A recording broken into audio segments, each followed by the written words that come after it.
കണ്ടോ? തീയിൽ കണ്ടോ? വഴുതനങ്ങ, ചെമ്മീനും ചെറിയ ഉള്ളി, പച്ചമുളക് അങ്ങനെല്ലാം കൂടെ ചേർത്ത് തീയൽ. ഇതേ വഴുതനങ്ങ നമ്മുടെ വീട്ടിൽ തന്നെ നമ്മൾ കൃഷി ചെയ്തതാണ്. അതുകൊടുത്ത് ഉണ്ടാക്കിയത് സൂപ്പറാട്ടോ, നല്ല സൂപ്പർ കറി. നമുക്ക് ഇത് വഴുതനങ്ങ കൊണ്ട് നമുക്ക് കൊഞ്ചും വഴുതനങ്ങയും കൂടെ ഇട്ട് ഒരു നാടൻ രീതിയിലൊരു തീയൽ വയ്ക്കാം. വഴുതനങ്ങ അരിഞ്ഞ്, കൊഞ്ചുണ്ട്, ഉള്ളി, പച്ചമുളക്, തേങ്ങ അരിഞ്ഞുകൊണ്ടിരിക്കുന്നതിന് നോക്കാം. തേങ്ങ ഉണ്ട്, ഇത് തേങ്ങാക്കൊത്തും എല്ലാം കൂടെ ഇട്ട് അപ്പം തേങ്ങ ചേർത്ത് നമുക്കൊരു തീയൽ വയ്ക്കാം.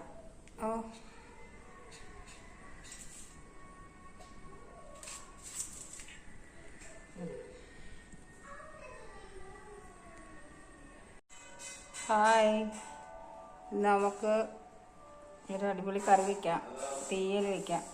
അതെ, വഴുതനങ്ങ, ഉള്ളി, പച്ചമുളക്, തേങ്ങ കൊത്തിയെടുത്തത്, പിന്നെ ഉണ്ട് കൊഞ്ച്, ഈ വഴുതനങ്ങ ഉണ്ട്. ഇത് ഒരു മുറി തേങ്ങ തിരുമ്മി എടുത്തിട്ട് നമുക്ക് വറുത്തെടുക്കണം.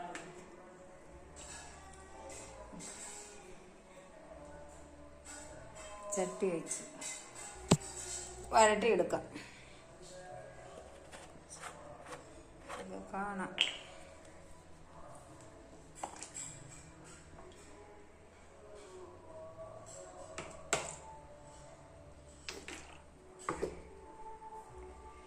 ഇത് നമുക്ക് ഓരോന്നായിട്ടിട്ട് വരട്ടാം. തേങ്ങാക്കൊത്തിട്ട് കൊടുക്കാം.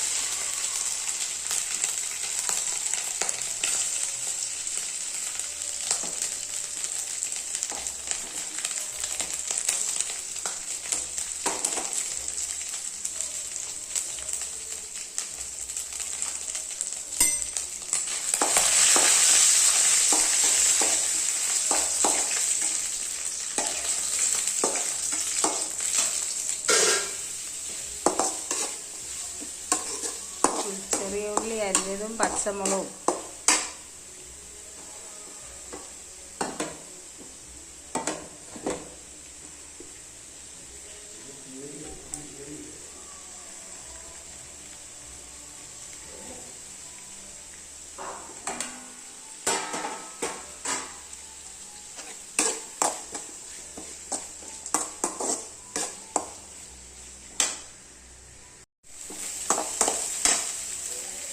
കുറച്ചിട്ട്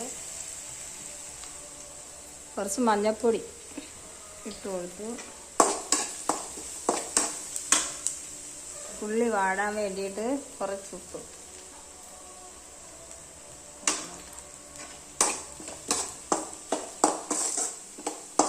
മഞ്ഞൾപ്പൊടിയും ഉപ്പും കൂടെ ചേർത്ത് വഴറ്റണം.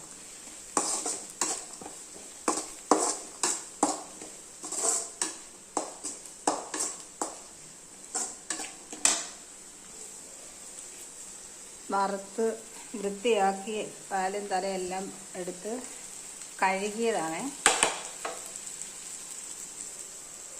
കഴുകി അതിലേക്ക് ചെമ്മീൻ, ഉണക്കച്ചെമ്മീൻ,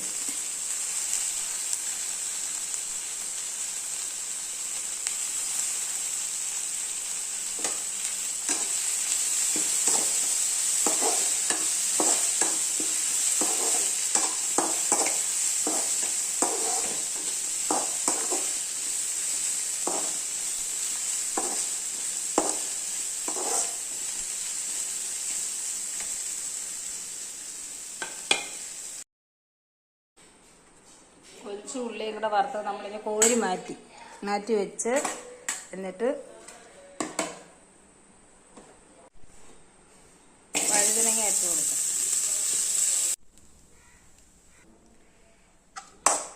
ഇതേ ഈ പരുവാകുമ്പം ബ്രൗൺ കളറാകുമ്പം ഒരു ചെറിയ സ്പൂണിൽ മല്ലിപ്പൊടി, വലിയ സ്പൂണിൽ 2 സ്പൂൺ മുളക് പൊടി, 2.5 സ്പൂൺ ഇട്ട് ഇത്രയും ചേരുവണ്ട്.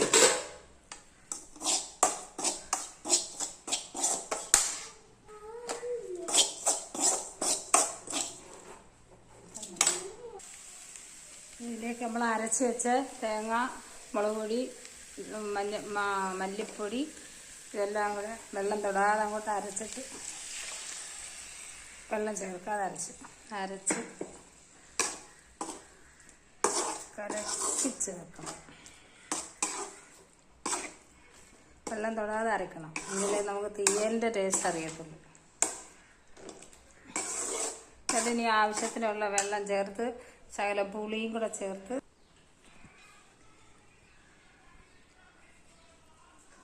ആവശ്യത്തിനുള്ള പുളിവെള്ളം ഒഴിക്കണം. കുറച്ച് ഒഴിച്ചാൽ മതി.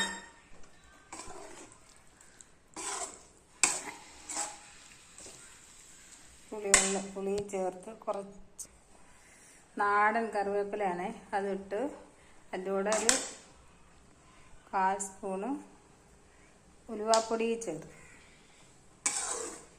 ആവശ്യത്തിനുള്ള ഉപ്പും ചേർത്ത് ഇനി ഇത് അടച്ച് വെച്ച് തിളച്ച് വേവണം.